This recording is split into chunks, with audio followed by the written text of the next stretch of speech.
So the next step is to take my border pieces and go ahead and put a crease right in the center.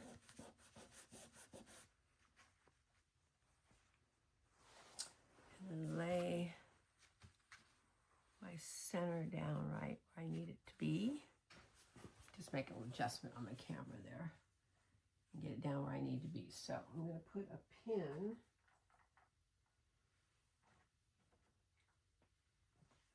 where my center is going to be.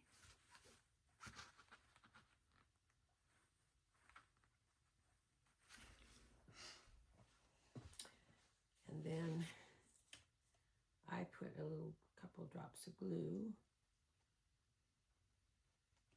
outside my seam allowance, even though I'm not bringing there, and I'm pulling this down to make sure it's nice and flat in my corner where I want it to be.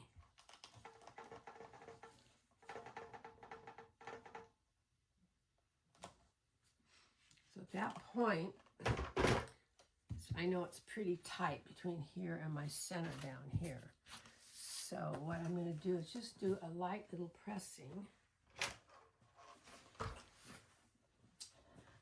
and make sure this is lined up exactly where I need it to be, where the two seams just meet perfectly.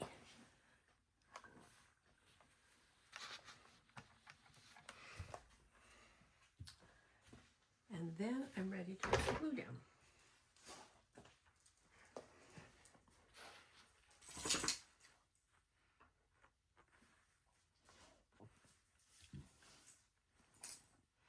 Instead of going along the seam line, I just go along like if I was putting a pin going that direction, a few drops just to hold it.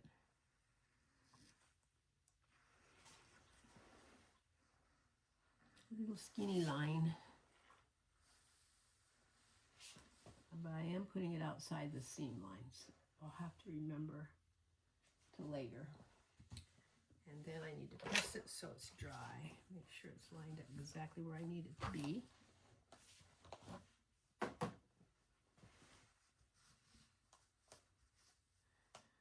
Hardest part is being patient enough to let that dry.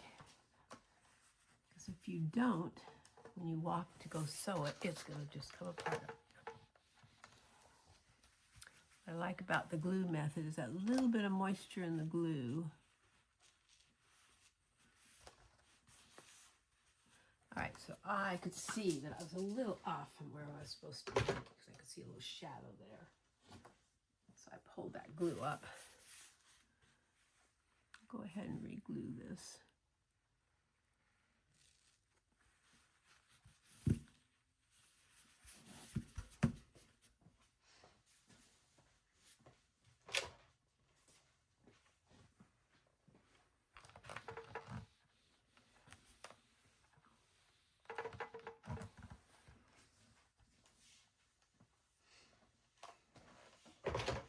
Okay, so now,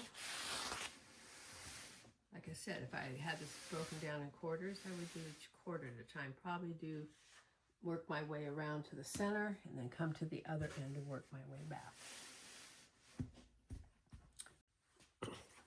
Now to do the other half, we'll show you by pinning it. So we've got our needle in the center still. I want to come down here and pin this corner to be exactly where we want it to be. I like to put in 2 pins to make sure my corner stays nice and square when I'm stitching. And I just go along like I did before, kind of stretch between my 2 pin areas that I've set up. Go along and make sure everything's right where it needs to be. Kind of eyeball, making sure my seams are exactly where I need it to be.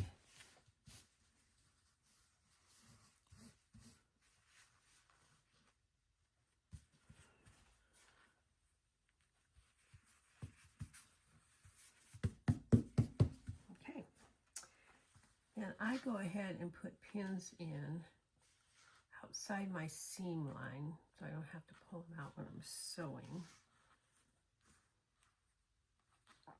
I do put them fairly close together because otherwise, as you're moving around the fabric and the weight of your quilt, if you have your pins too far apart, your fabric will move and pull out from being actually level, or where your two pieces meet. One of them, usually the bottom piece, will move on you. And when you go to open it up, one piece will not be a good 1/4 inch seam.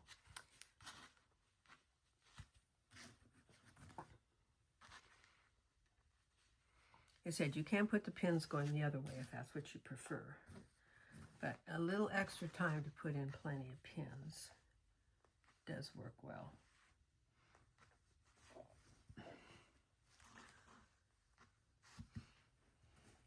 When I started quilting, I did the method where I would put a pin at one end, put the pin at the other, and then filter it back and forth with my hands, move back and forth with my pins until I had the fullness done, kind of like you did when I learned to do when I was making clothes.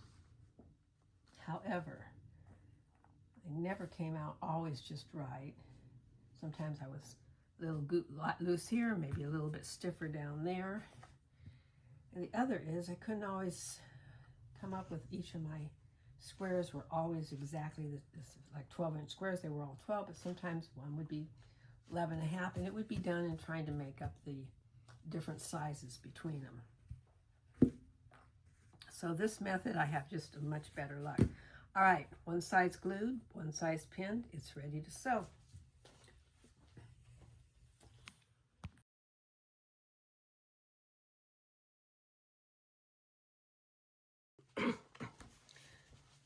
So now, how to put on a very large border.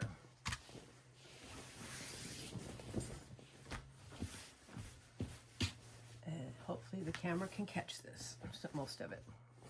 So what I do is go along and find out, kind of match everything where I want it to be.